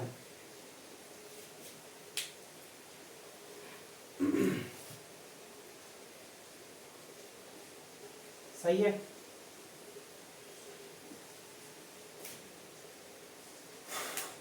कुछ गलत हो गया क्या,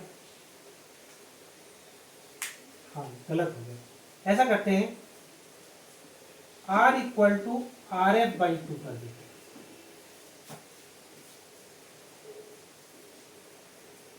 ठीक है, अब क्या होगा,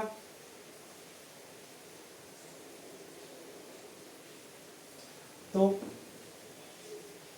यानी आर एफ, या आप ऐसे लिख सकते हो और, ठीक है, R F is equal to 2R set कर सकते हो। तो इससे क्या होगा, इससे होगा क्या कि आर एफ की जगह 2R लिखोगे अपॉन आर, तो यानी 2, ठीक है, और ये 3। अब ठीक, क्लियर हो गई बात। आपको क्या करना है, ऐसा कर लो, R F equal to 2R। तो आपने क्या किया, आर एफ की जगह 2R लिखा है, तो R से R कैंसिल, यानी 1 + 2 हो गया। अच्छा, यहाँ R1 R2 R3 की जगह R होगा तो तीनों का सम हो जाएगा अपॉन R, ठीक है, और नीचे क्या हो जाएगा 3/R, ठीक है, यानी ये 1/R 1/R 1/R तीनों को ऐड करोगे तो 3/R, R से R कैंसिल हो गया, और 3 से ये 3 कैंसिल हो गया, ये 3 से ये 3 कैंसिल हो गया, यानी VO इज इक्वल टू हो गया V(1) + V(2) + V(3). यही तो आपको आउटपुट वोल्टेज चाहिए था, ठीक है, यानी ये फाइनल एक्सप्रेशन हो गया। आप इसके आगे लिखोगे this is the output voltage of non inverting summing amplifier with 3 inputs, ठीक है। तो ये आउटपुट वोल्टेज हो गया। तो ये सब आपको अज्यूम करना होगा खुद, तभी तो आप ये एक्सप्रेशन ला पाओगे, क्योंकि ये तो एक कॉम्प्लेक्स एक्सप्रेशन है ना, और हमें सभी एम्पलीफायर शो करने के लिए ये दिखाना होगा कि output voltage signal input voltage signal का सम है। तो यहाँ तो सम तो दिख नहीं रहा है, तो इसको बनाना पड़ेगा। कैसे बनाओगे, आप रजिस्टर की वैल्यू को सेट करोगे, क्योंकि रजिस्टर आपने स्टार्टिंग में ही अज्यूम कर रखे हैं, तो आप उनकी वैल्यू को खुद सेट कर सकते हो कि R = R1 = R2 = R3 and RF = 2R। तो ऐसा सेट करने के बाद आपको ये आउटपुट का ये एक्सप्रेशन मिल जाएगा, और यही आपको ये क्लियर कर रहा है कि ये जो आपने सर्किट बनाया है ये एक नॉन इन्वर्टिंग समिंग एम्पलीफायर का है जिसके 3 इनपुट है। तो यहां तक पहुंच करके नोट कर लो। अब ध्यान से समझो कि समिंग एम्पलीफायर के ऊपर एग्जाम में न्यूमेरिकल्स भी पूछे जा सकते हैं, ठीक है, लेकिन न्यूमेरिकल्स को सॉल्व करने के लिए आपको बेसिक कंसेप्ट आना चाहिए। यानी समिंग एम्पलीफायर का बेसिक कंसेप्ट ये है कि अगर आपको इन्वर्टिंग समिंग एम्पलीफायर का सर्किट दिया होगा, इन्वर्टिंग समिंग एम्पलीफायर का सर्किट, जैसा कि मैंने बताया था, नेगेटिव इनपुट, पॉजिटिव इनपुट और सारे वोल्टेज सिग्नल इसके नेगेटिव इनपुट पे दिए हैं, ठीक है, इसके नेगेटिव इनपुट यानी V1 V2 V3 R1 R2 R3 और ये है RF, ठीक है, और ये ग्राउंड है। तो जो इसका आउटपुट वोल्टेज होगा वो क्या होगा, मैंने आपको याद रखना होगा, ठीक है, आउटपुट वोल्टेज आपको याद रखना होगा, क्या होगा,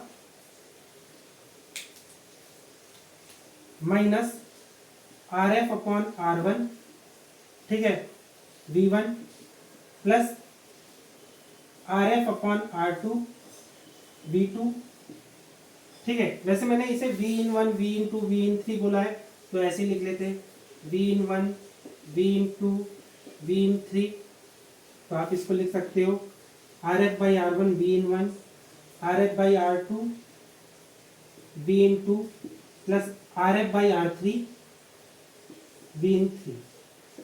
ये आउटपुट होगा, ठीक है।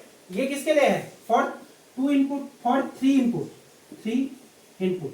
लेकिन अगर मुझे 2 इनपुट का आउटपुट निकालना होगा तो क्या हो जाएगा, VO, एक रेजिस्टेंस कम कर दोगे, एक इनपुट वोल्टेज कम कर दोगे और रिजल्ट हो जाएगा -RF/R1 V(1), फिर RF/R2 V(2). मुझे सिंपली क्या करना है, एक रेजिस्टेंस और एक इनपुट वोल्टेज को कम कर देना।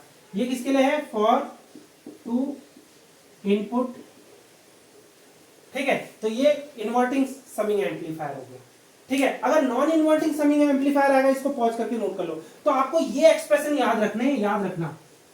ठीक है, कुछ भी याद नहीं रखना, ये फाइनल एक्सप्रेशन याद रखने हैं, क्योंकि अगर ये एक्सप्रेशन याद होंगे तभी आप न्यूमेरिकल सॉल्व कर पाओगे समिंग एम्पलीफायर के, अदरवाइज नहीं कर पाओगे। क्योंकि भैया इतना टाइम नहीं होता न्यूमेरिकल सॉल्व करने के लिए कि आप पहले सर्किट डायग्राम बनाओ फिर उसका आउटपुट कैलकुलेट करो, जैसा कि अभी मैंने करके दिखाया। नहीं, फिर हमें डायरेक्ट फॉर्मूलों का यूज करना होगा, और वो फॉर्मूले ये होने चाहिए, 3 इनपुट का ये फॉर्मूला और 2 इनपुट का ये फॉर्मूला। अच्छा, ये तो इन्वर्टिंग समिंग एम्पलीफायर के न्यूमेरिकल को सॉल्व करने के लिए ये फिगर और ये फॉर्मूले याद होने चाहिए।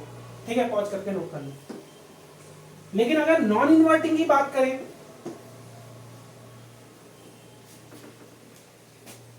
यानी case second non inverting summing amplifier की बात करें, तो उसका सर्किट डायग्राम आपको ये याद रखना है कि एक निगेटिव एक पॉजिटिव इनपुट, और इसके input voltage signal Vin1 R1, Vin2 R2, Vin3 R3, इन तीनों इनपुट को सम अप करके इसे नॉन इन्वर्टिंग इनपुट पे डालना है। इन्वर्टिंग इनपुट पे resistance R, feedback resistance RF, तो इसका जो आउटपुट होगा वो अभी मैंने कैलकुलेट करवाया, क्या था इसका आउटपुट होगा Vin1 by R1 plus Vin2 by R2, ठीक है, 1 प्लस इसका आउटपुट क्या होगा 1 plus RF by R multiply हो जाएगा Vin1 by R1 plus Vin2 by R2 plus Vin3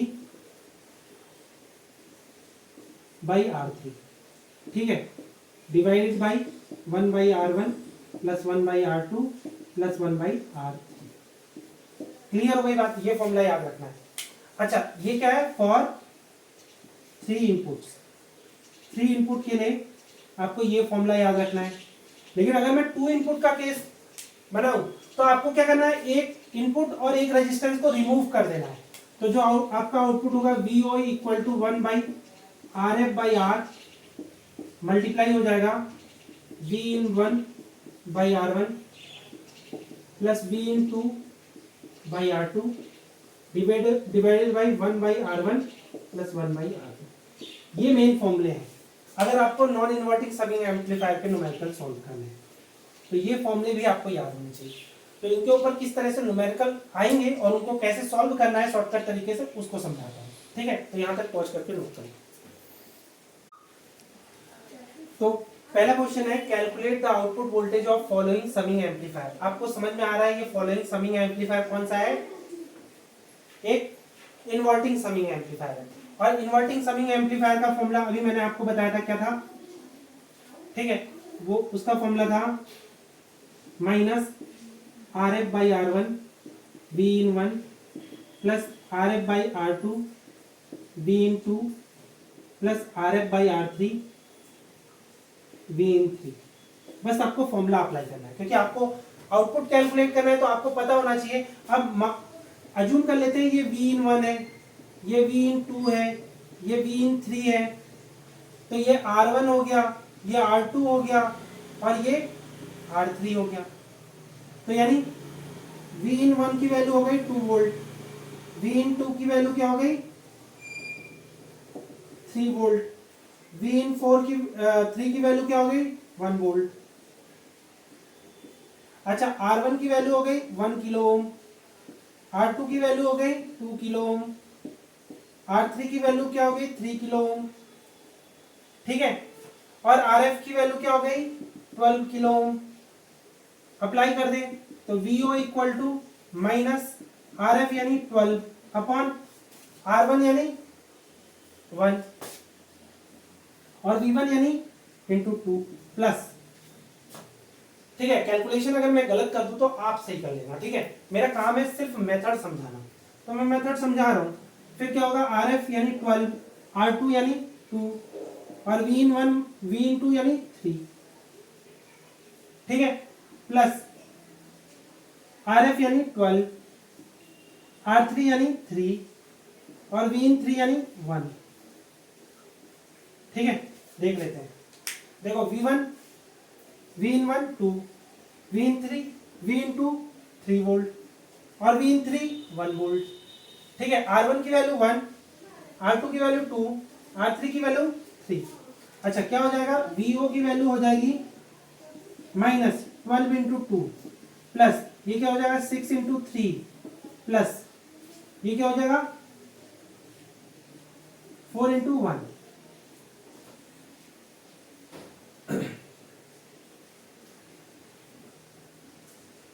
ठीक है, VO इक्वल टू क्या हो जाएगा -24 18 प्लस 4। ठीक है, ठीक हो गया। VO की वैल्यू क्या हो जाएगी क्या हो जाएगा 24 प्लस ये हो जाएगा 22, यानी VO की वैल्यू क्या हो जाएगी -6 है ना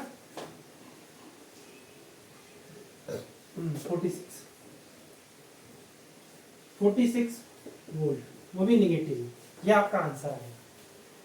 ठीक है, वैसे इतना आना तो नहीं चाहिए, ठीक है, लेकिन फिर भी अगर ये न्यूमेरिकल दिया है तो इसका आंसर यही आएगा।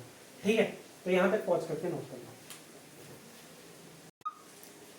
नेक्स्ट क्वेश्चन है design and summing amplifier design a summing amplifier whose output voltage is VO is minus multiply by V1 plus 10 V2 plus 100 V3। तो अगेन ये माइनस आगे से बता रहा है कि ये इन्वर्टिंग समिंग एम्पलीफायर है, तो पहले ही आप सर्किट डायग्राम बना लो, माइनस प्लस और 3 इनपुट दिखा दो। ये क्या है V1। ठीक है, अब इसे V1 दिखाओगे।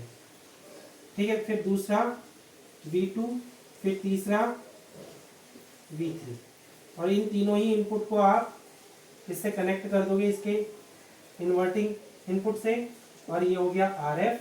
ठीक है, इसका नाम दे दो R1, इसका नाम दे दो R2, इसका नाम दे दो R3। ठीक है, इसको आप कर दो ग्राउंड। ठीक है, और आपको पता है आउटपुट क्या होता है, VO equal to minus RF by R1, V1 RF by R2, V2 plus RF by R3, V3। ठीक है, इस बार हमने V1 V2 V3 का यूज नहीं किया, हमने V1 V2 V3 यूज किया। अब सिंपल सी बात है, हमें क्या करना है, ये आउटपुट बनाने के लिए अगर इसको कंपेयर करो। ठीक है, सिंस VO की वैल्यू दी है -V1 plus 10 V2 plus 100 V3, तो जस्ट कंपेयर करेंगे। नाउ कंपेयरिंग वी गेट, हमें पता चल रहा है कि RF बाई R1 की वैल्यू क्या है 1। ठीक है, यानी यहां से क्या पता चला, R1 इक्वल टू RF हमें रखना है। ठीक है, अच्छा दूसरा क्या है, RF बाई R2 की वैल्यू क्या है 10, तो यहां से हमें पता चला RF की वैल्यू 10 टाइम R2 रखनी है। ठीक है, यानी RF की वैल्यू R1 के इक्वल रखनी है और RF की वैल्यू 10 टाइम R2 रखनी है। ठीक है, और ऊपर कंपेयर करोगे तो RF बाई R3 की वैल्यू क्या है 100, यानी यहां से पता चला RF की वैल्यू 100 R3 रखनी है। तो यहां से तो आइडिया नहीं आ रहा है, तो आप इसे अपोजिट कर लो, यानी R1 is equal to RF होना चाहिए पहला, और दूसरा क्या होना चाहिए, R2 की वैल्यू होनी चाहिए RF बाई 10 और R3 की वैल्यू क्या होनी चाहिए RF बाई 100।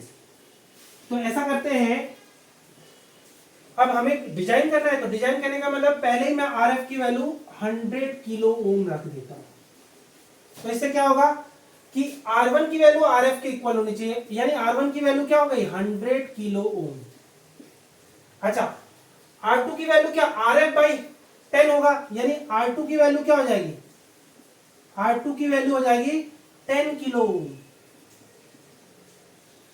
क्योंकि देखो RF की वैल्यू 100 किलो ओम में हमने एज्यूम कर ली, तो आप लिखोगे let RF is equal to 100 kilo ohm, तो implies that R1 equal to 100 kilo ohm. अच्छा, R2 की वैल्यू क्या हो जाएगी, RF बाई 10, यानी क्या हो जाएगा RF की, यानी 100/10 यानी 10 किलो ओम। ये किसकी होगी, R2 की वैल्यू हो गई। ठीक है, R3 की वैल्यू क्या हो जाएगी, RF बाई 100, यानी RF की वैल्यू 100/100 यानी 1 किलो ओम, यानी R3 की वैल्यू क्या हो गई, 1 किलो ओम।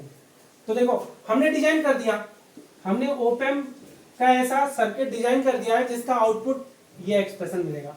और हमने कैसे डिजाइन कर दिया, बिकॉज हमने सारी रेजिस्टेंस की तो वैल्यू बता ही रखी है ना, तो अपने आप R2 जो आउटपुट वोल्टेज है वो इस इक्वेशन को फॉलो करेगा। तो इस क्वेश्चन का ये फिगर आंसर है, ये फिगर आंसर है। अब ये फिगर हमने कैसे बनाया, ये सारी कैलकुलेशन करके बनाया। तो यहां तक पहुंच करके नोट कर लो।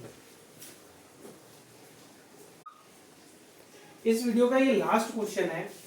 अगेन आपको डिजाइन करना है एक समिंग एम्पलीफायर जिसका आउटपुट क्या है, VO equal to V1 plus V2 plus V3 upon 3, यानी तीनों इनपुट वोल्टेज की एवरेज वैल्यू निकालनी है। ऐसा आपको समिंग एम्पलीफायर बनाना है। ठीक है, यानी क्वेश्चन है डिजाइन और summing amplifier whose output voltage is this. अब आपको दिख रहा है कि आउटपुट वोल्टेज निगेटिव नहीं है, इसका मतलब ये नॉन इन्वर्टिंग एम्पलीफायर का केस है। तो अगेन आपको पहले नॉन इन्वर्टिंग एम्पलीफायर का सर्किट डायग्राम बना लेना है। तो ये आपका ओपैम्प है, इसका नॉन इन्वर्टिंग इनपुट का इनपुट रेजिस्टेंस ग्राउंड पे रहेगा, एक फीडबैक रेजिस्टेंस रहेगा। ठीक है, इसे R बोलोगे, इसे RF बोलोगे, और इनपुट पे आप वोल्टेज सिग्नल V1 जिसका रेजिस्टेंस R1 है, V2 जिसका रेजिस्टेंस R2 है, V3 जिसका रेजिस्टेंस R3 है, इस टाइप का वोल्टेज सिग्नल इस पे अप्लाई करोगे। तो जो इसका आउटपुट होगा मैंने बताया था क्या होगा, 1 प्लस RF बाई R। ठीक है, और ये हो जाएगा V1 by R1 plus V2 by R2 plus V3 by R3 upon 1 by R1 plus 1 by R2 plus 1 by R3।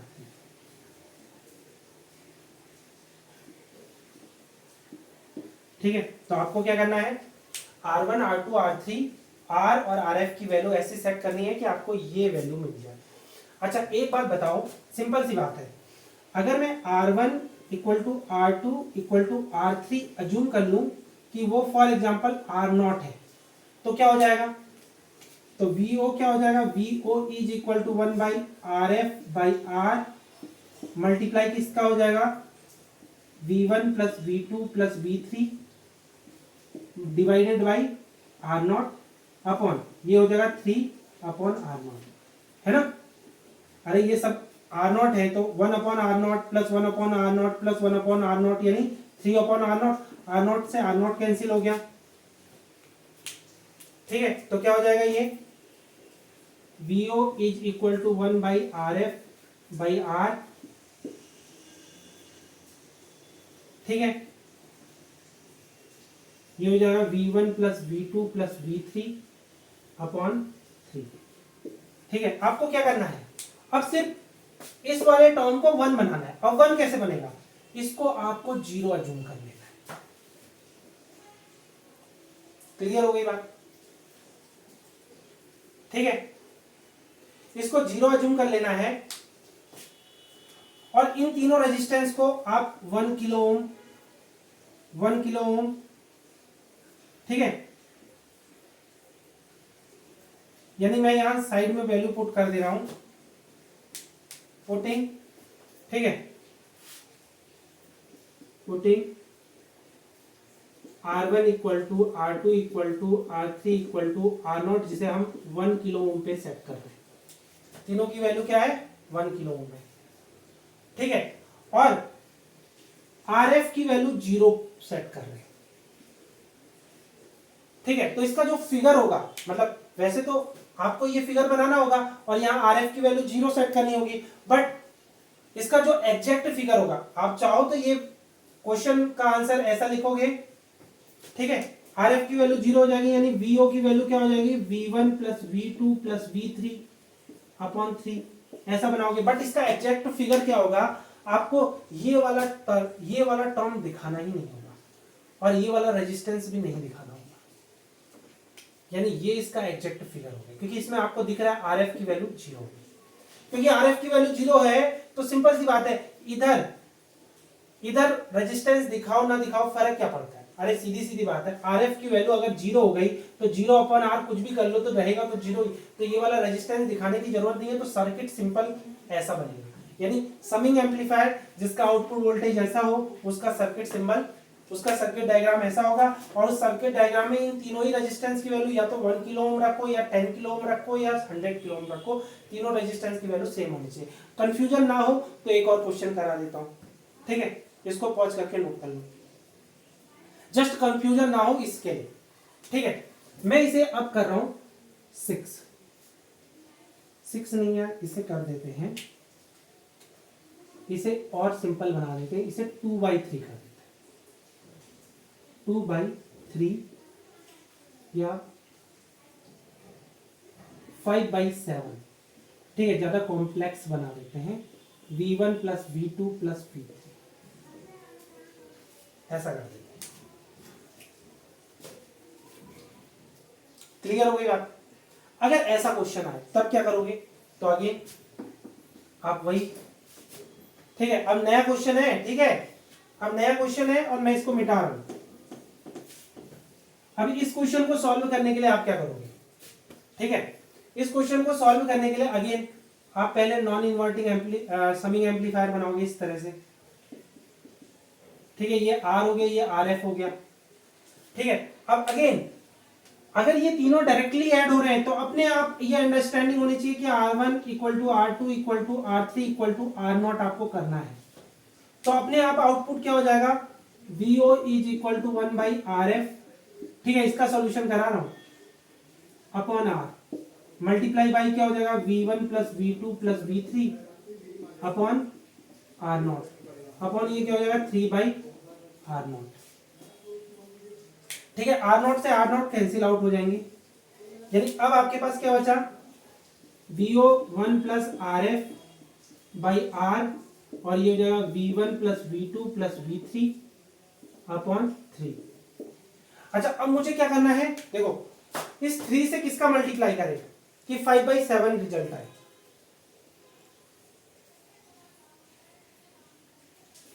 इसका अगर मल्टीप्लाई, देखो सिंपल सी बात है, मैं क्या करूं कि मुझे चाहिए, यानी 1/3, अच्छा मैं इसको कंपेयर कर रहा हूं, जस्ट सिंपल सी बात है, ये वाले आउटपुट को हम इससे कंपेयर कर लेते हैं, 5/7 V1 plus V2 plus V3, इससे कंपेयर करें तो क्या रिजल्ट मिल रहा है, कंपेयरिंग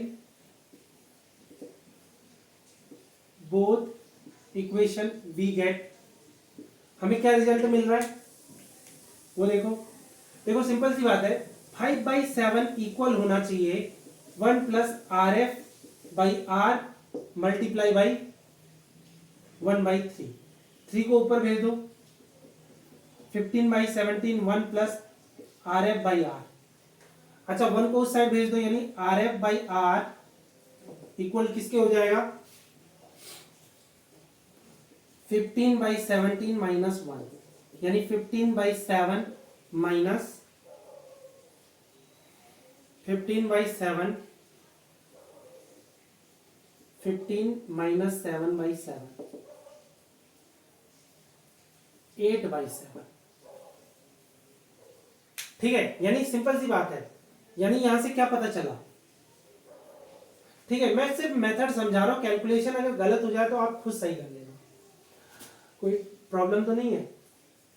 3 का 5 से मल्टीप्लाई हुआ 15 हो गया, 15/7, ये 1 को इस साइड लाए तो माइनस हो जाएगा, ठीक है, तो क्या हो जाएगा ये 15/7, 15 माइनस 7/7 यानी 8/7,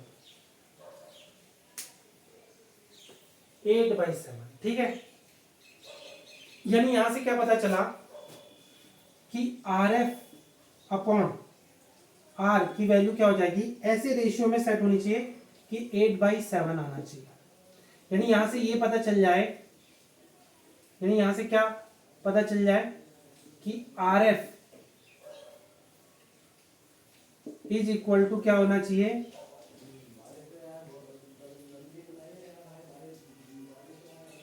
7, यानी आर की वैल्यू क्या होनी चाहिए, 7RF/8।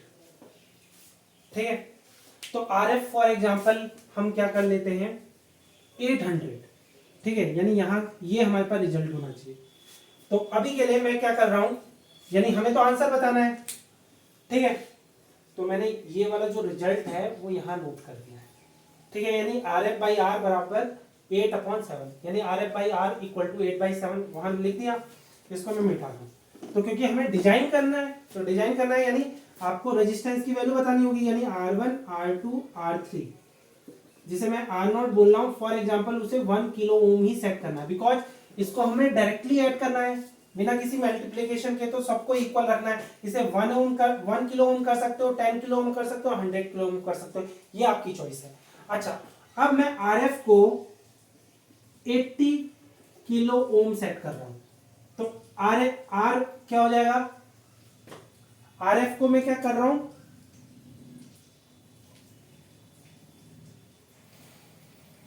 80 किलो ओम सेट कर रहा हूं, तो R इक्वल टू क्या हो जाएगा 7/8 RF। तो 7/8 RF की वैल्यू क्या है 80, तो 8 से 8 कैंसिल, यानी 70 किलो ओम। तो सिंपल सी बात है, यानी आपने डिजाइन करना है, तो यानी ये 1 किलो ओम। ठीक है, वैल्यू बना दो, तो 1 किलो ओम इसकी वैल्यू, R2 की वैल्यू क्या हो गई 1 किलो ओम, R3 की वैल्यू भी 1 किलो ओम। ठीक है, और RF की वैल्यू क्या हो गई 80 किलो ओम। ठीक है, RF की वैल्यू क्या हो गई 80 किलो ओम, और R की वैल्यू क्या हो गई 70 किलो ओम। तो जो आपका आउटपुट होगा वो ये देगा। ठीक है, यानी आपका आउटपुट क्या हो जाएगा 5/7 V1 + V2 + V3। तो इस तरह से समिंग एम्पलीफायर के न्यूमेरिकल आपको एग्जाम में सॉल्व करके आने हैं। ठीक है, ये तो मैंने काफी कॉम्प्लिकेटेड एग्जाम्पल बताया, बट एग्जाम में इससे इजी भी क्वेश्चन आ सकते हैं या इससे टफ भी आ सकते हैं, लेकिन सबको करने का तरीका मैंने आपको समझा दिया है। आई होप आपको समझ में भी आया होगा। तो इस वीडियो में इतना ही। Okay bye.